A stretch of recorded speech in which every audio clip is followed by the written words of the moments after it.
উফ বাবা, কি গরমটা না পড়েছে।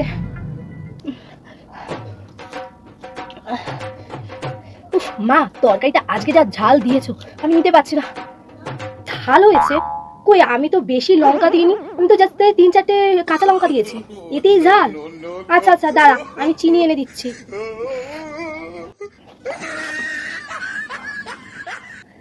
দিন দাদা, ফুচকা দিন অল্প। কাকু, আমাকে ঝাল করে ফুচকা দেবেন। হ্যাঁ, তুই বাড়িতে তো একদম ঝাল খাস না, আর এখানে বলছিস লঙ্কা ডলতে? আরে ঘরের ঝাল খাওয়া যায় না, তার জন্য ফুচকার ঝাল খেতে পারছি। দাও দিন কাকু। হুম হুম। কাকু, আরো ঝাল দাও, একটুও ঝাল হচ্ছে না। আরো ঝাল? ও, তাহলে তুই বাড়িতে নকশা করিস। ঠিক আছে, চল আজকে বাড়িতে, আজকে তো। আরে মা, ফুচকাতে ঝাল না হলে ভালো লাগে না।